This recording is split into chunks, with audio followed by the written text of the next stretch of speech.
J'en viens à la 4e constitution. L'Église, la constitution sur l'Église dans le monde de ce temps. Dernière constitution, votée par les pères conciliaires et promulguée le dernier jour du concile. On se souvient, pour l'évoquer, de l'anecdote autour de Jean 23, avant le début du concile, à qui on demandait ce qu'il attendait du concile. Et on se rappelle son geste. Dans son bureau, il va ouvrir la fenêtre. Voilà, l'ouverture au monde, l'ouverture et l'écoute qui caractérisent ce concile. Quel geste l'Église a-t-elle voulu réaliser? Je veux simplement relever 3 points, parce qu'il y aurait trop à dire. D'abord, c'est une volonté de dialogue avec le monde de ce temps. On connaît l'avant-propos du texte.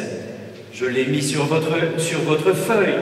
Les joies et les espoirs, les tristesses et les angoisses des hommes de ce temps, des pauvres surtout, et de tous ceux qui souffrent, sont aussi les joies et les espoirs, les tristesses et les angoisses des disciples du Christ, et il n'est rien de vraiment humain qui ne trouve écho dans leur cœur. Quelle beauté! C'est la volonté du Concile d'entrer réellement en dialogue avec les hommes.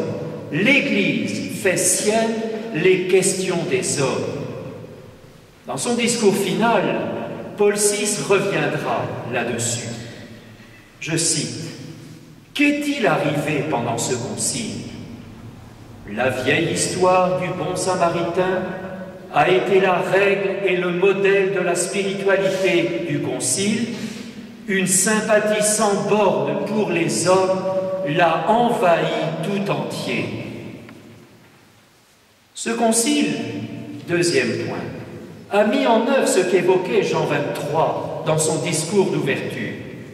Un regard d'espérance et de bienveillance sur notre monde, mais en même temps, un regard sans compromission. Le geste de charité évoqué dans la parabole du Samaritain ne sacrifie en rien la vérité.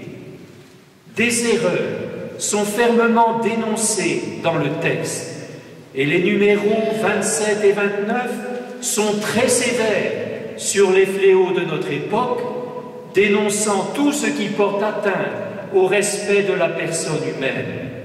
C'est un regard de bienveillance en effet, mais sans compromission.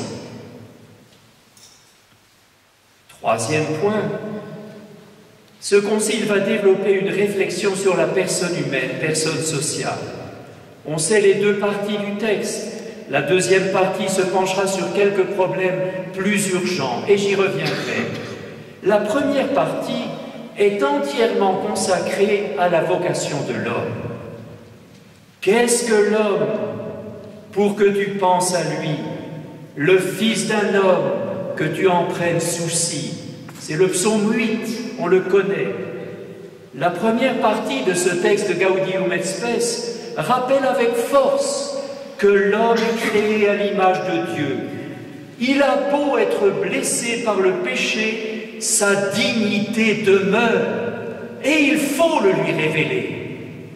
Sa conscience morale, sa liberté en sont autant d'illustrations. Et cette vocation humaine trouve son sens dans le Christ. À quelques jours de Noël, je souhaite que nous puissions méditer ce numéro 22, si beau, de la Constitution Gaudium et Spes. Je l'ai mis sur votre feuille. En réalité, le mystère de l'homme ne s'éclaire vraiment que dans le mystère du Verbe incarné. Adam, en effet, le premier homme, était la figure de celui qui devait venir, le Christ Seigneur. Nouvel Adam, le Christ dans la révélation du mystère du Père et de son amour, manifeste pleinement l'homme à lui-même et lui découvre la sublimité de sa vocation. Voilà, Le Christ est venu pour révéler à l'homme ce qu'il était, sa beauté et sa grandeur. Alors, pour évoquer la deuxième partie du texte, je vous invite dans cette immense cathédrale à vous retourner et à regarder les 5 portails de la cathédrale de Nantes. 5 portes qui permettent au Christ de rejoindre l'humanité, l'homme d'aujourd'hui par l'Église, les membres de l'Église, habités par la lumière divine, l'esprit de sainteté reçu. 5 portails qui vont définir pour moi quelques perspectives du diocèse pour aujourd'hui et demain.